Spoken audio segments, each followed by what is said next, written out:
Story 1.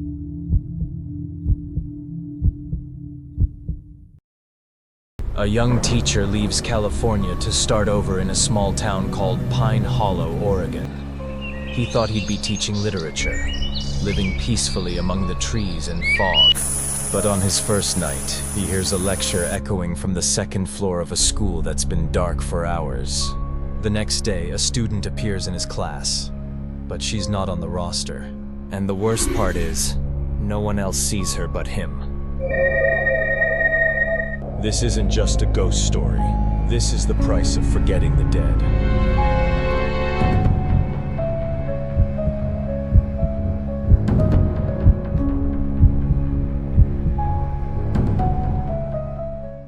When I graduated from UCLA with a degree in literature, I imagined a life full of books, cafes, and maybe a little fame.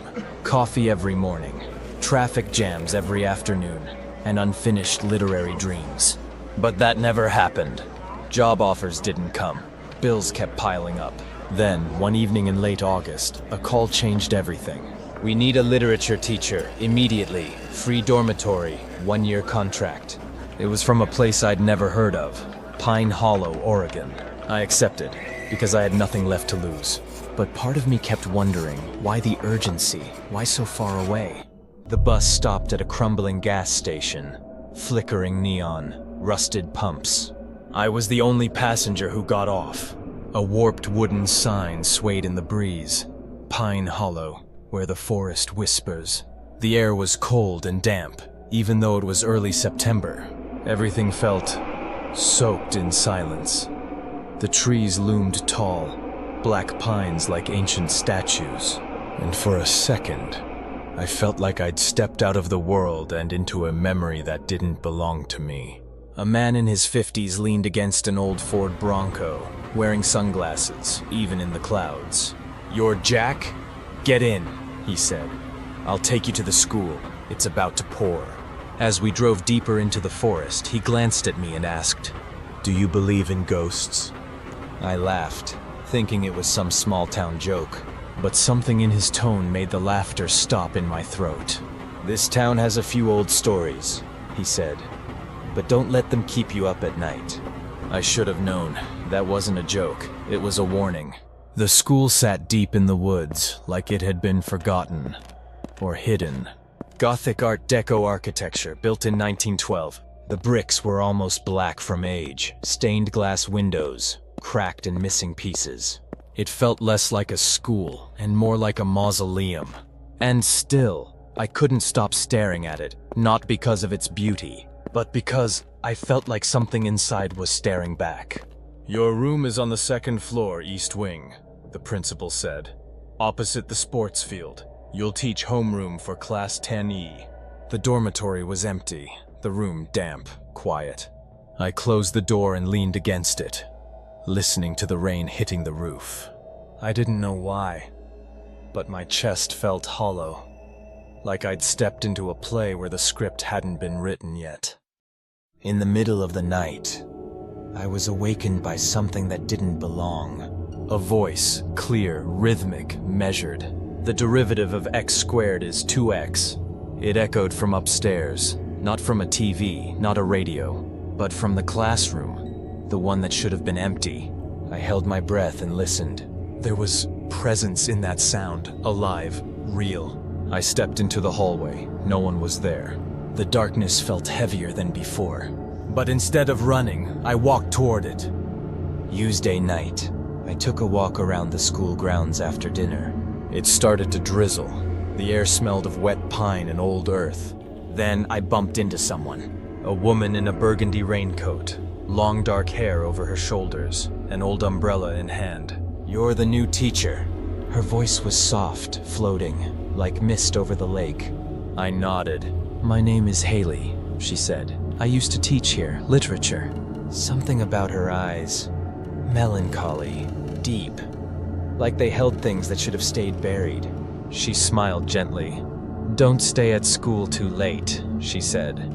"There are things that don't want to be seen." And then she was gone. No sound, no footprints, just the rain. The next day, I found a dusty old lesson plan book in the teacher's lounge. A name was taped to it: Haley Moore, English Literature. My fingers trembled slightly. I could still hear her voice from last night. I asked Ms. Ramirez, one of the older teachers. "Haley?" She looked up, surprised. She passed away 3 years ago. She fell down the stairs, died right here. Then she asked, "Where did you meet her?" I couldn't answer because I didn't know what was real anymore.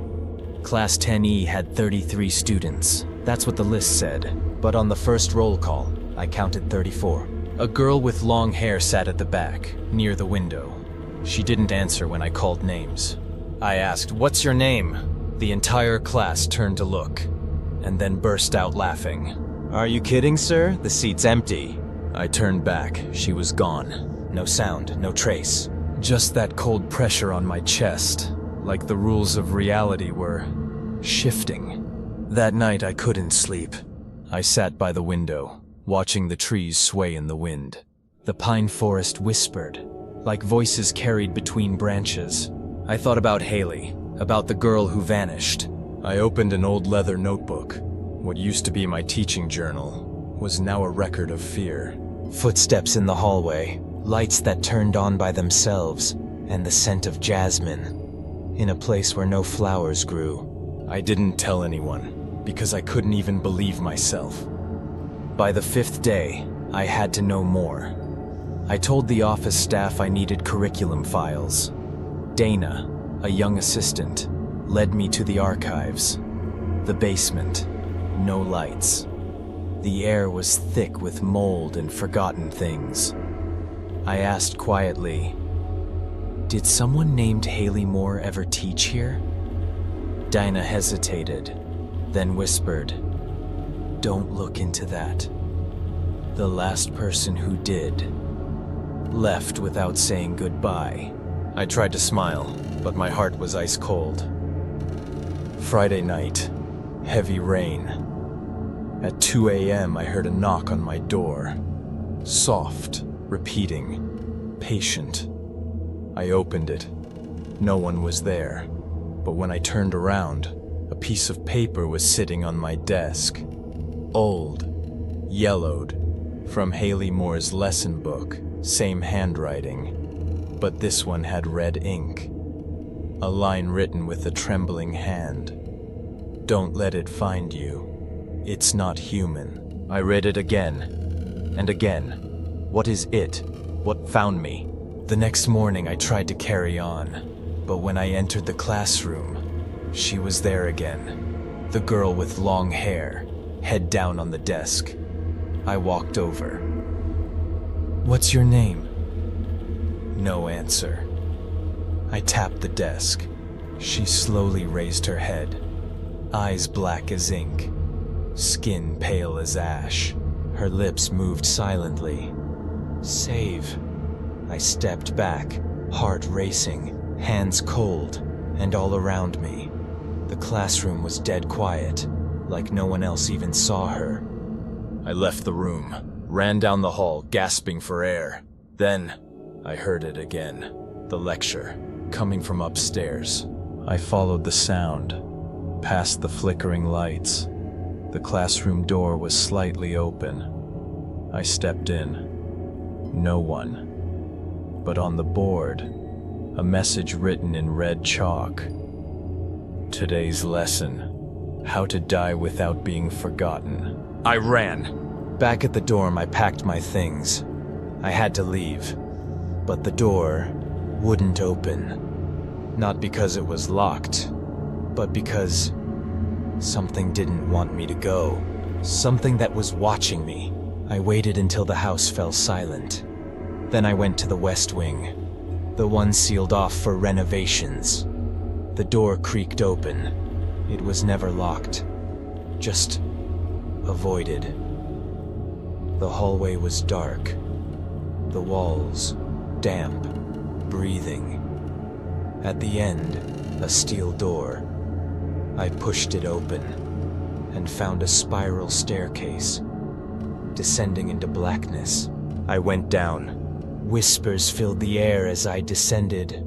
Men, women, children, crying, laughing. I reached the bottom, a room lined with photographs, all crossed out in red ink. Teachers, students, faces I'd never seen, and faces I had. At the center, Haley Moore. Her photo stared at me, alive. Then I heard his voice behind me. Do you know why people like me stay, Jack? Principal trainer, but his eyes, black, skin, pale, voice, no longer human. Because the children's pain has been forgotten, and I am their last memory. I screamed. No one heard. I ran, back up the stairs, but the door was gone. Every hallway was different. Every door led to another classroom, another bell. I ran and ran until I fell. Then everything went black. I woke up in a hospital bed. They said I fainted. Exhaustion, that's all. No one spoke of a basement.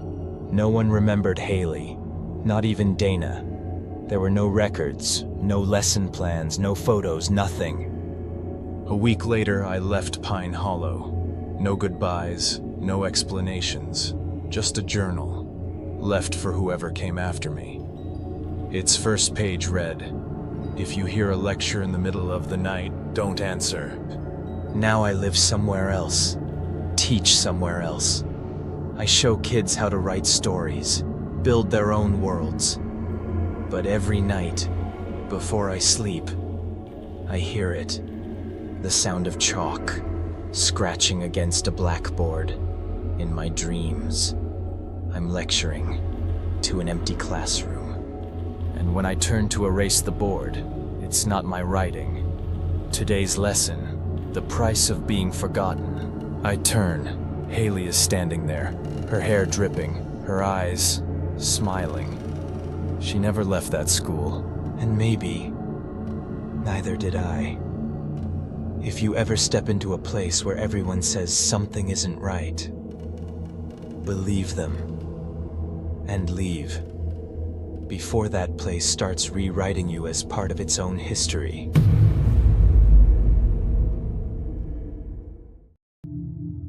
Story 2.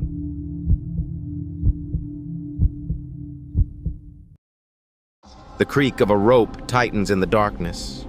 Whispers of a ghostly crowd fading into silence. My name's Caleb Morris, and I thought I was just stepping into a school play for one night, filling in for the lead role. But when I spoke the final line on that stage, something changed, like the world tilted. Now, everyone who was in that play is dying. One by one, I'm the only one left, and I don't think I'm acting anymore. The hallways of Lincoln High buzz with the usual chaos lockers slamming, sneakers squeaking, kids shouting over each other. I'm Caleb Morris, a senior who'd rather solve equations than stand in a spotlight. Theater. That's not my thing. So when Ms. Carter, the drama teacher, corners me in homeroom, her eyes desperate, I almost laugh. Caleb, we need you. She pleads, clutching a script. Ethan broke his leg last night. You're our only shot for the hanging tree. One night only. The Hanging Tree is some old play about a guy facing the gallows in a grim colonial town. Ethan, my buddy from middle school, was the lead. Nobody says how he got hurt, just a weird accident. Weirder still, no one else will touch the role. I say yes, mostly to get her off my back. But the way her hands shake when she hands me the script sticks with me. The auditorium basement smells like dust and forgotten dreams. I'm in the prop room, digging for the fake noose for the play's final scene. The air's thick, the only sound a faint drip from a leaky pipe. My flashlight catches something under a pile of moth-eaten costumes, a cracked picture frame. I pull it out. It's a black and white photo, dated October 13, 1994.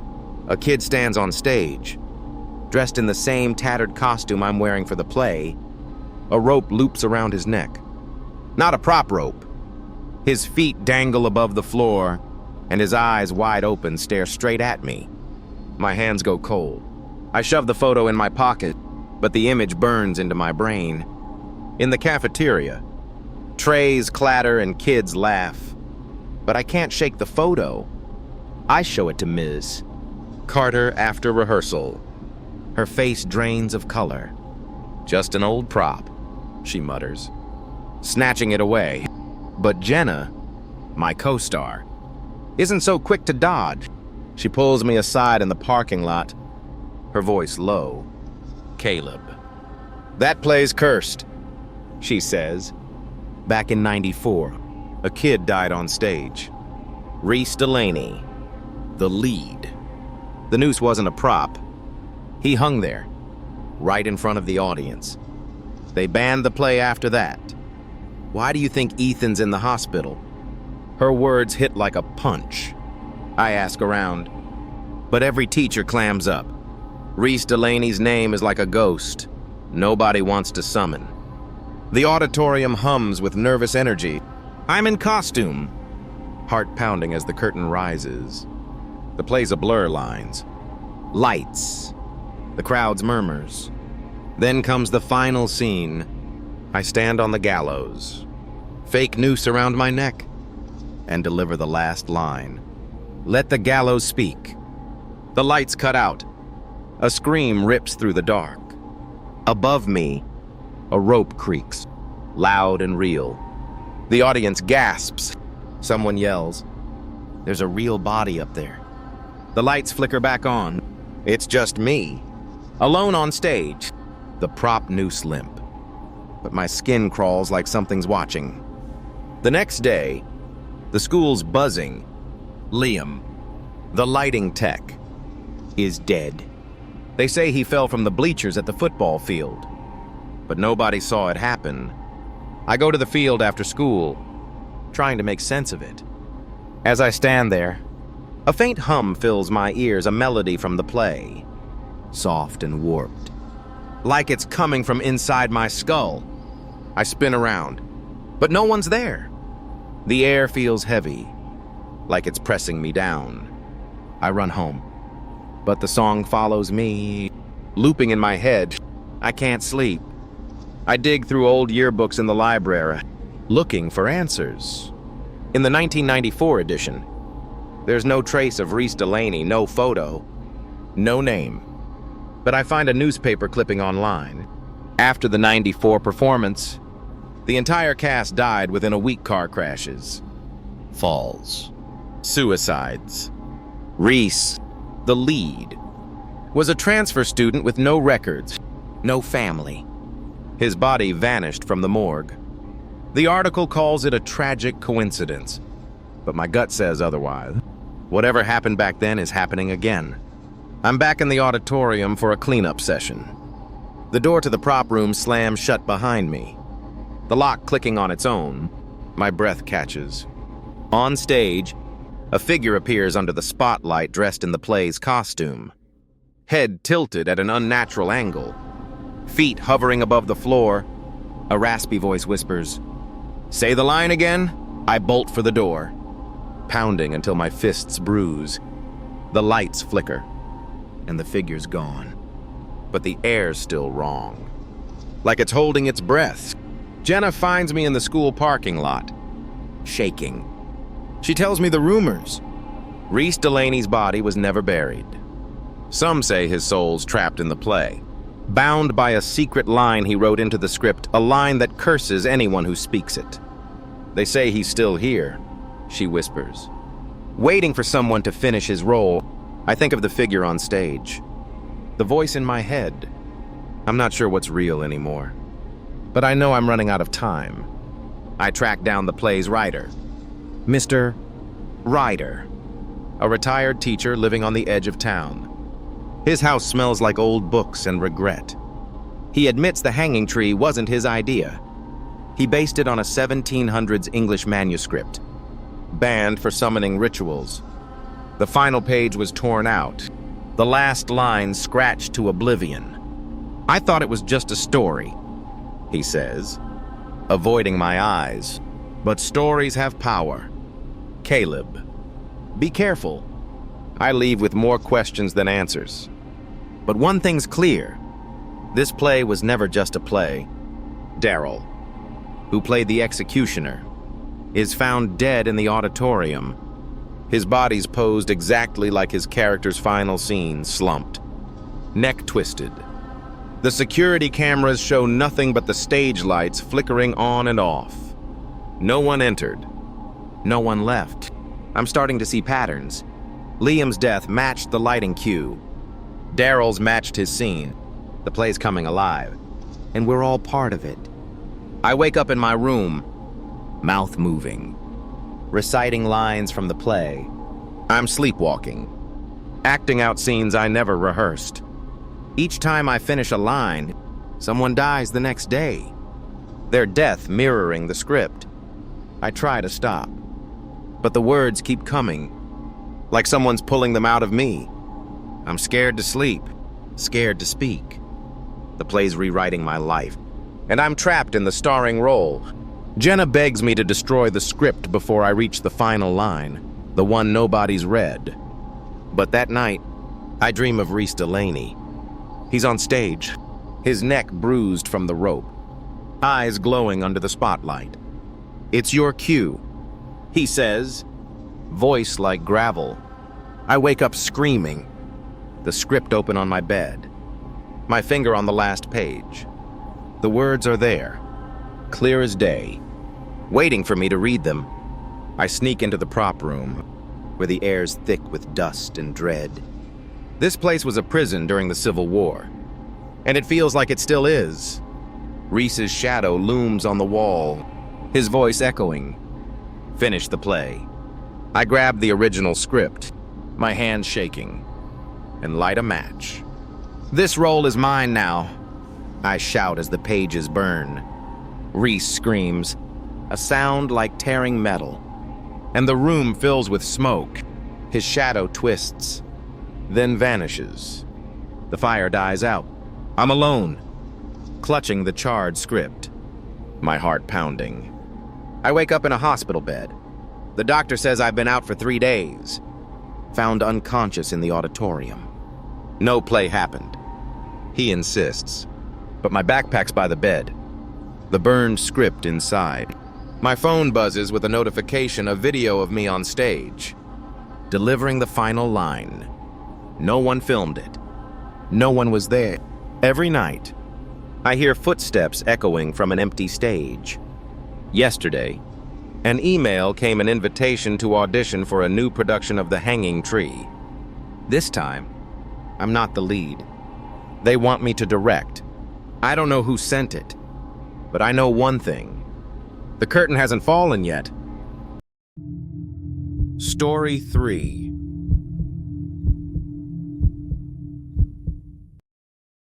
My name's Zeke Dalton, and something's wrong at Westview High.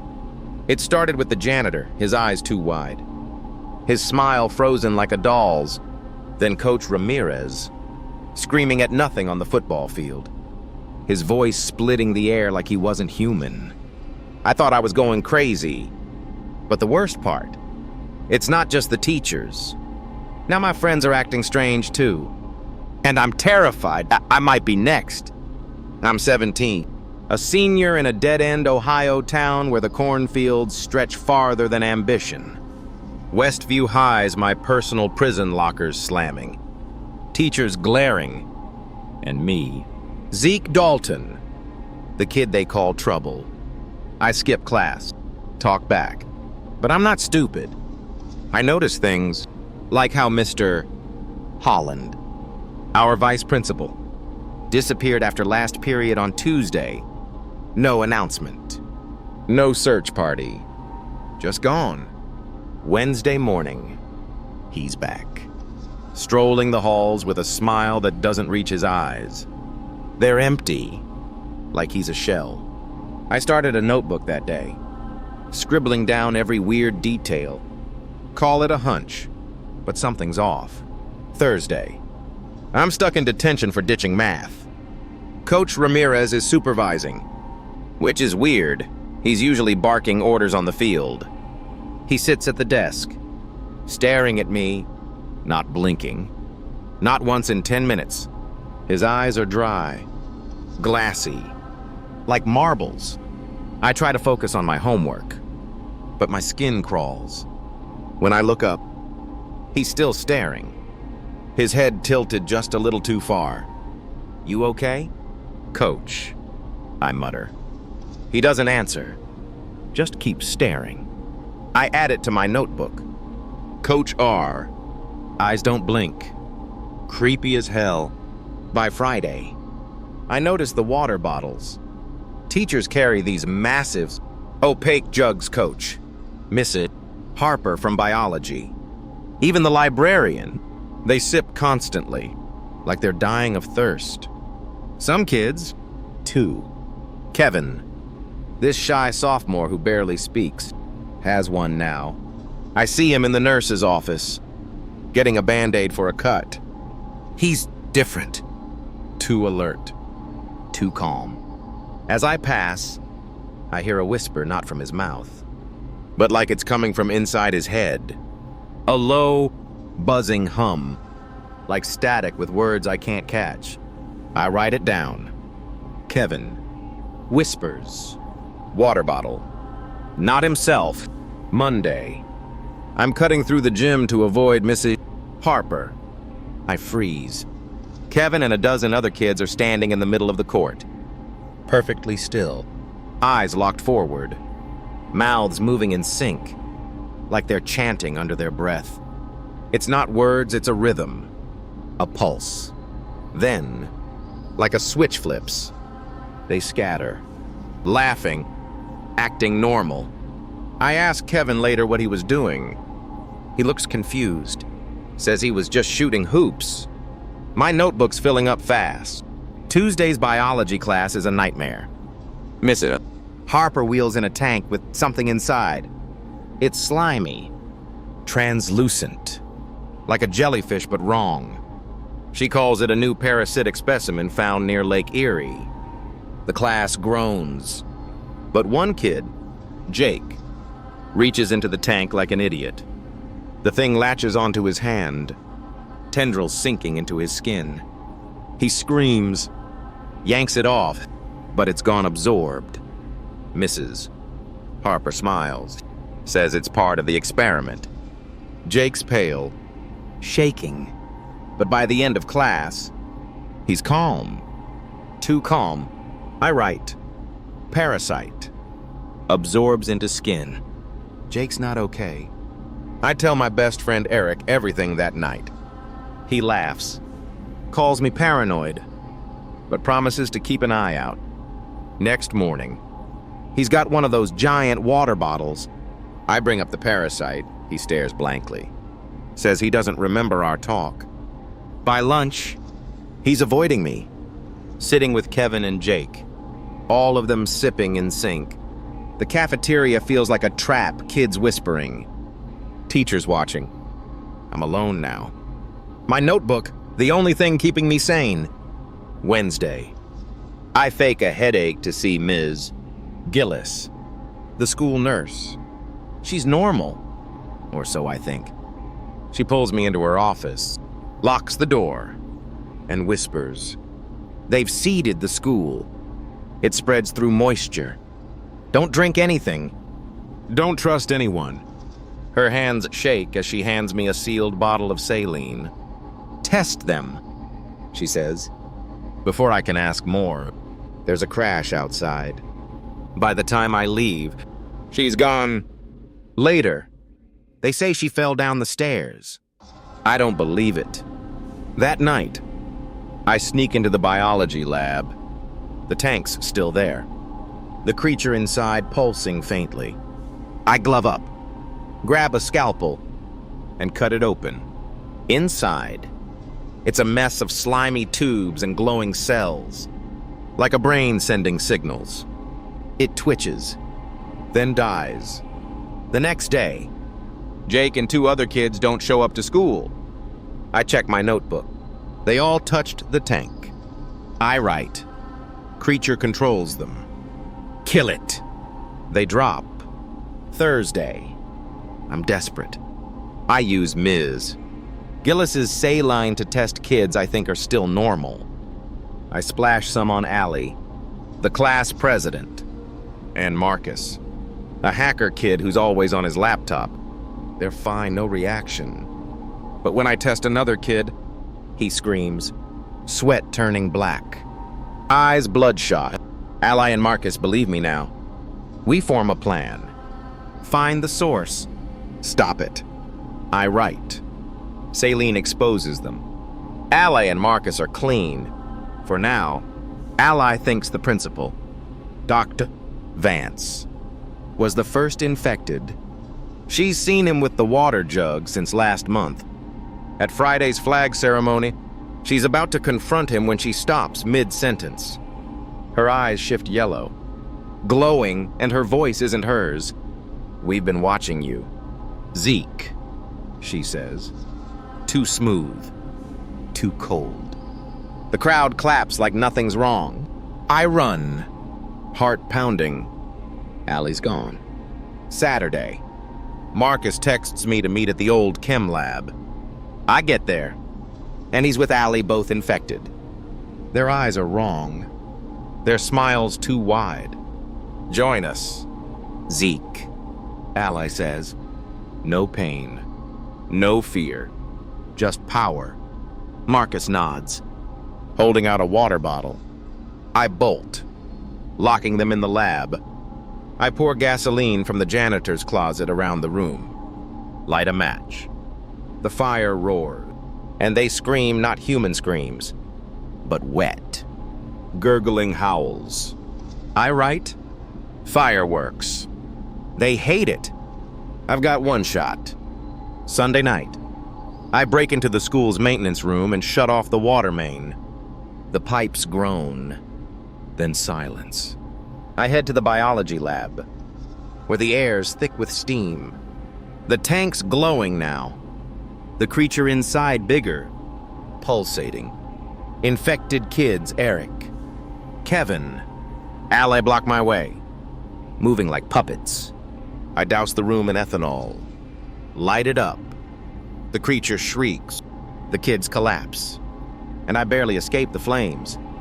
The fire triggers the sprinklers, ironic. Water and sparks mix, and the creature in the tank writhes, shrinking. The infected kids scream, convulse, then go still. I think it's over, but as I stumble out, I see Dr. Vance. He's standing, calm, sipping his water. Not all of them needed the creature. Some are something else. I don't write this down. I'm too scared. School reopens Monday. No one talks about the fire, the missing kids, or Miss Gillis. It's like it never happened. Allie sits across from me in homeroom, smiling, sipping her water. She blinks slow, deliberate. I know it's not over. I know she's not her. I transferred the next week. New school, new start. But this morning, I saw it on the news, another high school. Same symptoms, same silence. It wasn't just Westview. They're spreading, and I don't think they're hiding anymore.